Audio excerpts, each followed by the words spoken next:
Bienvenidos y bienvenidas a otro episodio más, nuestro segundo episodio de nuestro podcast Filosofando a Machetazos. Así es, filosofando a machetazos, Quiero darle, haciendo trillos para la comunidad costarricense, para acercarnos a la filosofía. Yo creo que nunca nos hemos acercado mucho a la filosofía como cultura, como sociedad, ¿verdad? Como que creo no. que dentro de nuestra cultura costarricense no está tan embebido ese tema de la filosofía. No, es decir, así como hablar de un filósofo costarricense. O sea, yo sé que hay pensadores como Marvel, Joaquín García Monge, Roberto Brenes Mesen, pero así como un filósofo costarricense o que tengamos una tradición fuerte en esto. Probablemente sí hay. Digamos, España tiene no sé, a Unamuno, Francia tiene a Saussure, Descartes, no sé, Alemania tiene un montón, Estados Unidos tiene los pragmatistas, no sé, son como casi siempre potencias, países importantes, o no sé, República Checa tiene a Zizek, o no sé cómo se dice, pero nosotros, o en la tradición latinoamericana, es difícil, ¿verdad? Creo yo, y usted creo que acaba de dar en el punto, creo que la filosofía surge en una posición bastante privilegiada. Creo que la filosofía nace en una posición de privilegio donde creo que las circunstancias se tienen que dar, ¿verdad? Tienen que darse las circunstancias donde ya los elementos más básicos de la vida tienen que estar cubiertos, porque de lo contrario, creo que uno va a estar siempre más preocupado por la comida, por la ropa, por la vivienda. Entonces, sus prioridades son otras, son distintas. Entonces, eso que usted dice, que sea solo en potencias, parece que puede haber una relación ahí entre una posición de privilegio y el filosofar, ¿verdad? De hecho, Don Tales, que es el filósofo del que vamos a hablar hoy, encontré por ahí que era un hombre de negocios exitoso. Un mercader, ¿verdad? Sí, Hablando de esto, de que la filosofía en muchos casos surge de una posición de privilegio, y el tema del ocio, ¿verdad? Que siempre está tan relacionado a la filosofía en general, y tan mal entendido que ha sido, ¿verdad? Sí, exactamente. Y ya que entramos, ¿verdad? Con el tema, en nuestro primer episodio oficial, porque siento yo que nuestro episodio anterior fue una introducción, ¿verdad? Hablamos un poquito de qué íbamos a hacer. Hoy vamos a estar hablando bueno, y de qué era la filosofía y para qué sirve, si es que sirve de la para aplicación, algo. Exacto. Hoy vamos a estar hablando de Don Tales de Mileto, ¿verdad? No sé, Rafa, si usted quiere dar un poquito de contexto histórico de quién era Don Tales de Mileto, ubicarlo un poquito, ¿verdad? En la historia de la filosofía, tal vez podemos entrar por ahí. Ok, bueno. La filosofía, o la historia de la filosofía, más bien, diversas fuentes históricas empezarían por Tales de Mileto. O sea, Tales es un inicio común. En general, ¿verdad? Usted abre los libros de filosofía, de historia de la filosofía, y muchos podrían empezar por Tales. Aquí estamos en la antigua Grecia. Tales era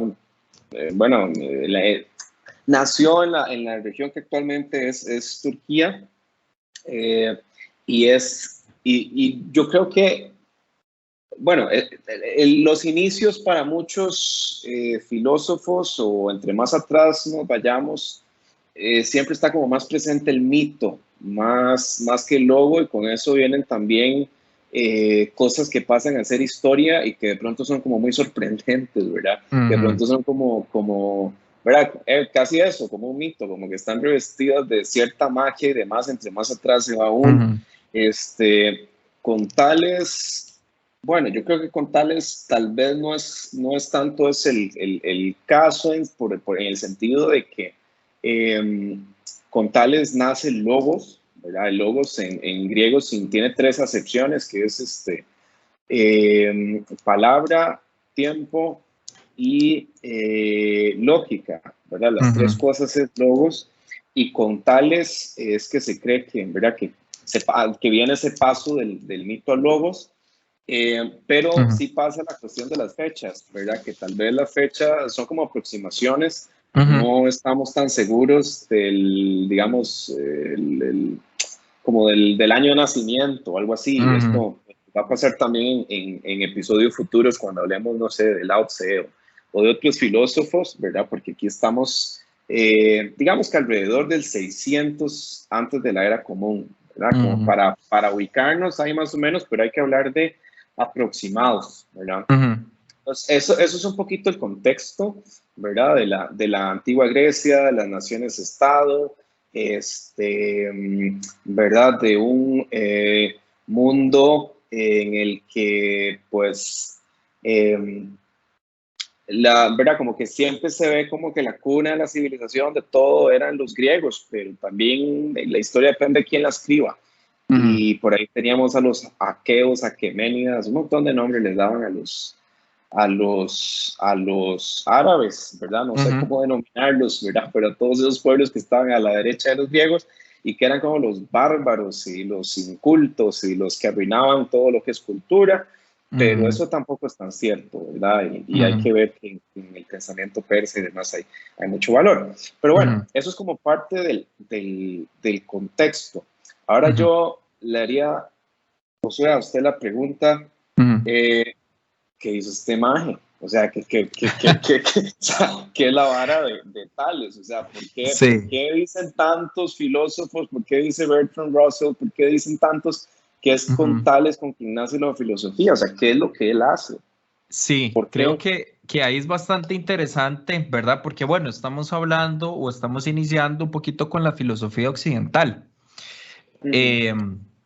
Y Tales de Mileto es muy curioso. Yo en mis lecturas desordenadas, a ver si me acuerdo bien, Grecia pasó de ser un país, digámosle, de bárbaros que eran pues gobernados por una oligarquía, y cuando pasan y construyen sus botes se vuelven mercaderes. Y acá ellos comienzan a tener contactos con otras culturas, con la cultura babilónica, con la cultura egipcia, etcétera. Entonces, se dice, ¿verdad? Históricamente, o ha sido como el común denominador, que Tales de Mileto, también a ellos se les llama la escuela jónica, ¿verdad? Porque muchos de estos primeros filósofos eran de la costa jónica. En este caso, Mileto era la ciudad donde pues más ejerció Tales. Sí, los jonios, que era una de las naciones griegas. Exactamente. Exactamente. Y entonces ahí comenzamos a ver un cambio, ¿verdad? Y el cambio que se da y se comienza a ver es en los escritos de Tales, como le decía usted al principio, es que pasamos de explicar el mundo a través de mitos, y la filosofía en sus inicios, que también es algo muy interesante, se preocupaba mucho por la naturaleza, más que por el hombre. Después se vuelca hacia el hombre, pero sus inicios son muy dados a encontrar el arqué, ¿verdad? Que era el principio de todas las cosas.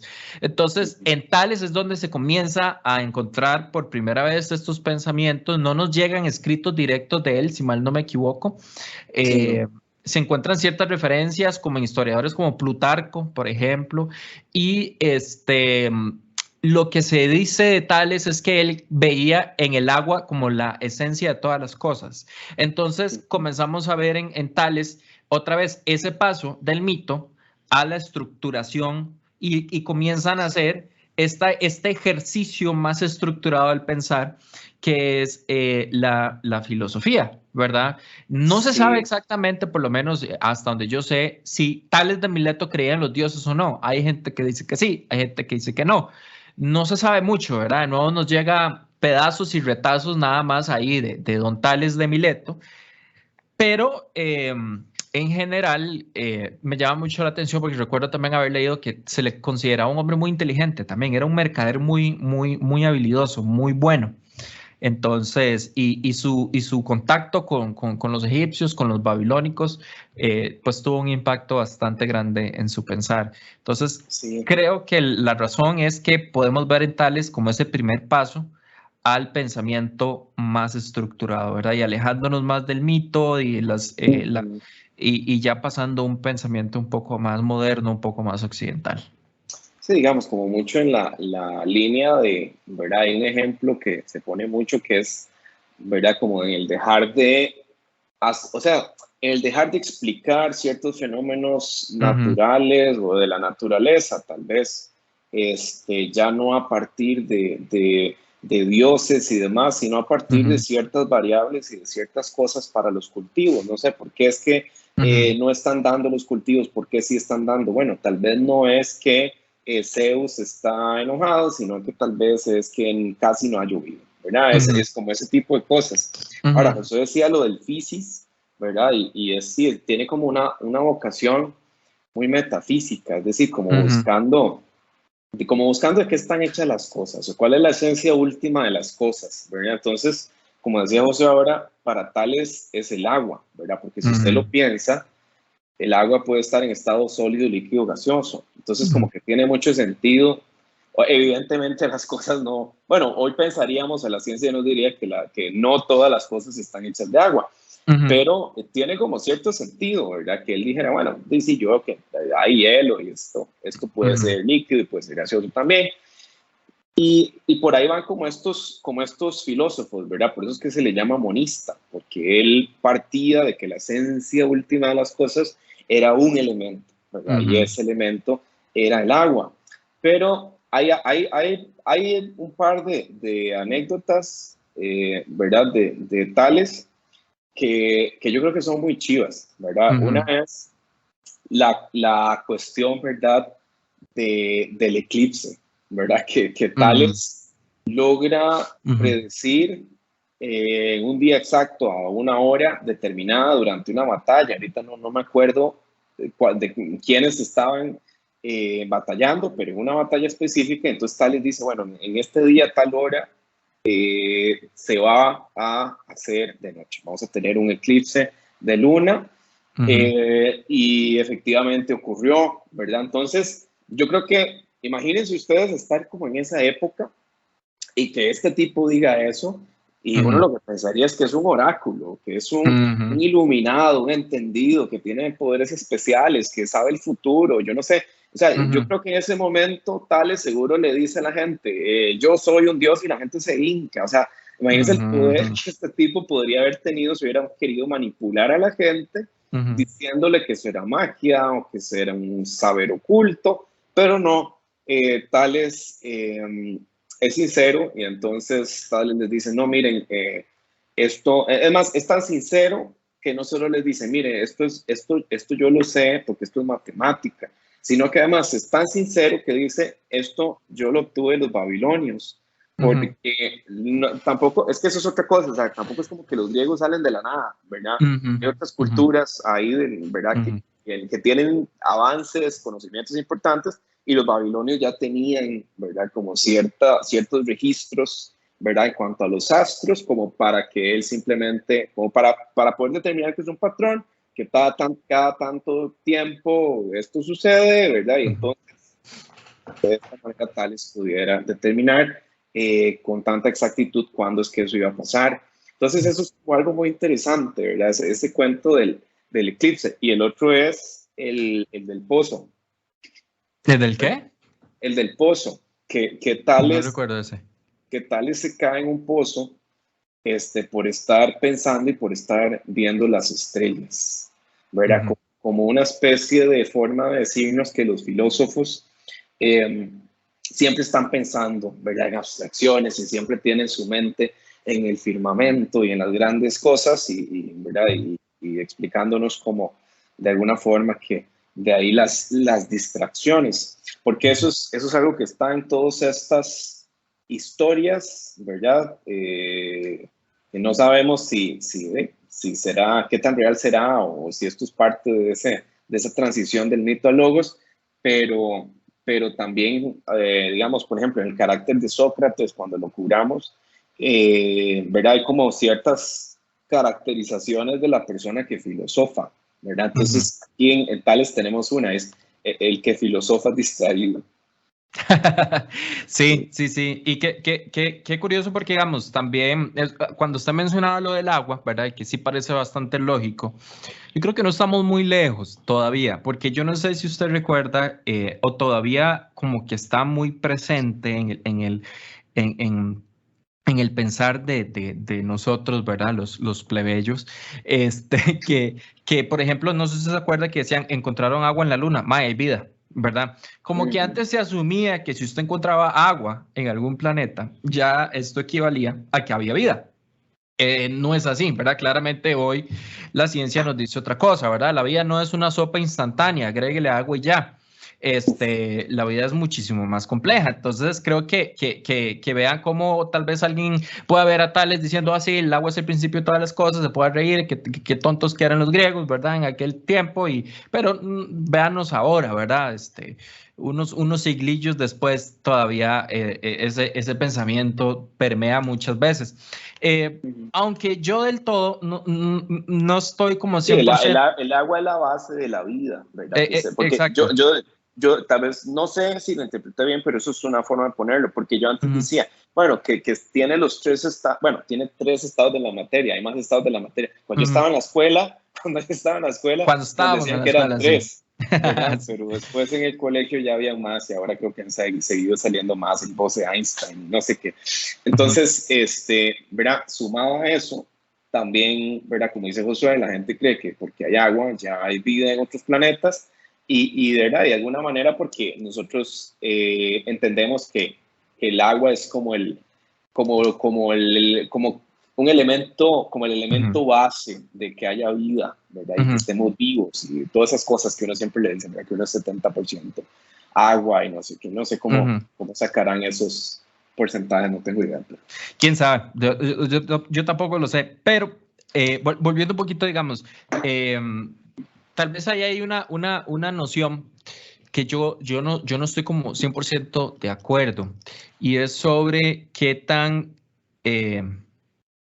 estoy buscando la palabra, qué tan ingenuos eran las civilizaciones antiguas, ¿verdad? Como la antigua Grecia, qué tan ingenuos eran ellos como para que, por ejemplo, si llegaba un Tales de Mileto y predijo el eclipse y haya dicho yo soy un dios, todos se postraron o no, o más bien si prevalecía un escepticismo. He leído historiadores que abogan porque más bien encontramos en la antigua Grecia un colapso del mito religioso y más bien encontramos un pueblo intelectualmente ateo, por decirlo así, porque al verse en contacto con la mitología babilónica, con la egipcia, al verse con todo esto, dijeron, bueno, hay tantos dioses que nos garantiza que el de nosotros, los nuestros sean ciertos.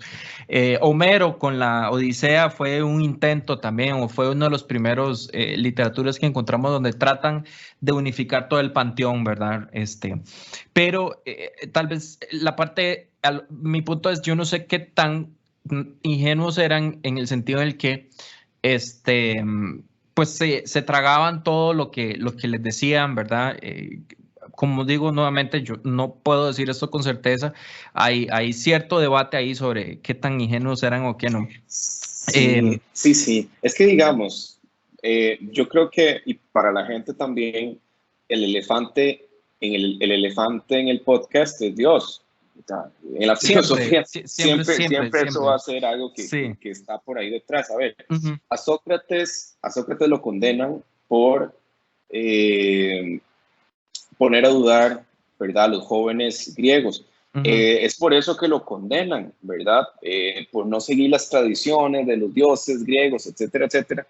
Entonces, yo no creo que fuera una sociedad, ¿verdad?, atea en el tiempo de Sócrates, que es un poquito posterior, ni tampoco en de Tales.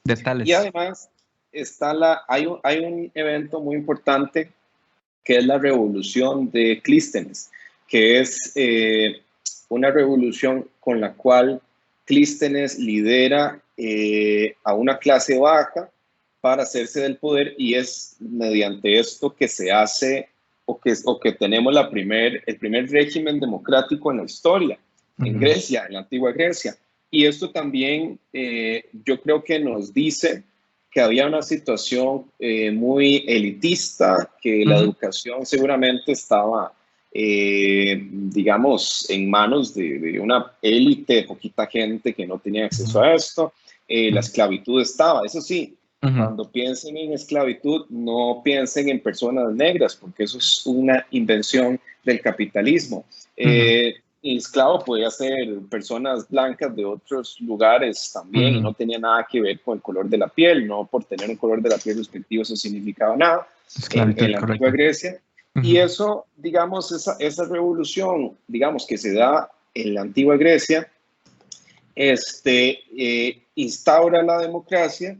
Y yo creo que con la democracia, bueno, pues se le va dando cuotas de poder al pueblo y yo pensaría que con ello también se va dando mayor, seguramente, acceso a, digamos, a la educación, a ciertos aspectos en alguna medida, ¿verdad? Tampoco es que, ¿verdad? Estos pueblos griegos duraran muchos más siglos y también eso haremos en su momento. Entonces, yo no creo tampoco que digamos, como que quizás el hablar del tema de ingenuidad es difícil, ¿verdad? O decir que fueran tontos o algo por el estilo, pero yo pensaría como que las grandes, seguramente eran más inteligentes que nosotros porque no tienen celular. Entonces, sí, eso estaba yo pensando, ¿verdad? Ahorita tenían menos distracciones que ahora, no tenían gente bailando ahí en TikTok. Tenía que pensar y mucho, o sea, esa vida usted tiene que pensarla mucho, no bastaba con tener el número de alguien que sepa, como me pasa a mí en mi casa, por dicha. Entonces, yo creo que digamos, quizás las grandes masas no estaban preocupadas por las grandes cosas, que eso es lo que hace la filosofía. Y un punto esencial, porque si no se me va la idea, ya con esto termino, es que con la democracia y con que la gente gane cuotas de poder, me parece a mí que también empieza en gran medida el filosofar, porque de pronto usted tiene que convencer a la gente para que le dé el voto, como estamos todos en estos días en chats con gente, con amigos, con la familia, todo el mundo convenciendo a la gente por el voto, y entonces ahí nace la filosofía, porque entonces hay que filosofar qué es lo justo, qué es lo bueno, qué es lo deseable, qué es verdad, etcétera, porque ahora a usted le interesa lo que piensa el pueblo. Antes seguramente que ¿verdad? Los gobernantes no les interesaba para nada qué pensaban los griegos si los podían dominar sin hablar con ellos, pero si hay democracia, eso tiene que convencerlos y ahí también hay filosofía. Y esa revolución de Clístenes, me parece que es después. Si no nos corrigen, ¿verdad? Nosotros nos equivocamos seguro un montón de veces. Entonces, si hay algún oyente, ¿verdad? Que dice, no, eso no es así, se lo agradecemos muchísimo. O sea, nos encantaría, ¿verdad? Para aprender nosotros. Exactamente, sí, no, definitivamente, y eso creo que va a ser una pregunta para la historia, el qué tan, no sé si la palabra correcta será críticos, pero creo que por falta de un mejor vocabulario no puedo pasar de la palabra qué tan ingenuos eran, ¿verdad? Esa pregunta quedará ahí. Tendemos nosotros a creer que las civilizaciones anteriores a nuestras generaciones eran bastante tontas y cuando uno estudia un poquito más uno ve que tontos no tenían muchos, ¿verdad? No podemos generalizar, al igual que de aquí a 200 años van a volvernos a ver y no sé qué pensarán de nosotros, ¿verdad? Sí, eso es una cosa que siempre pasa. Sí. También junto con el aspecto de pensar que porque usted ve los pensadores, o sea, como que pensar que Tales representa a los griegos y pues yo creo que hasta que lleguemos a Marx algún día en este podcast, creo que vamos a estar hablando de individuos y no una historia que analiza las masas, sino como en gran medida como un imaginario digamos, como de la generalidad a partir de los pensadores, y me imagino que eran cero representativos. Sí, probablemente, y creo que ese siempre ha sido el caso a través de la historia. Y con esto yo creo que también yo voy cerrando, creo que es muy, me parece interesante ese último comentario suyo, Rafael, el que los pensadores en cada generación, en cada tracto de la historia siempre han sido una minoría, ¿verdad? Y qué curioso, digamos, el pensar que nosotros tampoco somos la excepción a la regla. Creo que hoy por hoy pensar en alguien que está haciendo las cosas fuera del status quo es bastante complicado, más que ahora no sabemos ni qué es el status quo, ¿verdad? De las cosas. Ahora es tanta información que tenemos que, bueno, a veces uno no sabe ni dónde está parado. Por lo menos en mi caso, ¿verdad? Estoy hablando por mí. Por haber personas que sí entienden la realidad, yo cada vez me siento más perdido. Pero bueno, con esto terminamos nuestro primer episodio explorando un poquito a Don Tales de Mileto. Esperamos que usted no se quede ahí, sino que usted comience a explorar más sobre Don Tales de Mileto, y que con esto pueda comenzar a esta aventura del pensamiento, esta aventura de la filosofía, de ir viendo cómo llegamos a construir lo que hoy le llamamos el Occidente. Pero también vamos a estar hablando del Oriente, eventualmente, el Medio Oriente. En el capítulo que viene estaremos hablando del Lao Tse. Del Lao Tse. Y eso es bastante interesante. De una vez les vamos haciendo el anuncio, porque es otro chip, es otra manera de pensar. Otra historia, completamente. Lo que estaremos cubriendo nosotros la semana que viene. Este podcast va cronológico y bueno, entonces tenemos que cubrir también otras fuentes de pensamiento que no son el occidental. Entonces, en eso vamos. Exactamente. Bueno, muchísimas gracias por escucharnos. Esperamos vernos la semana que viene. Y así es. De nuevo, esperamos todas las correcciones de ustedes, porque seguramente que hacemos muchos errores. Pero bueno, vamos a tener, y muchísimos, estoy seguro de eso. Todos vamos en ese proceso. Muchas gracias.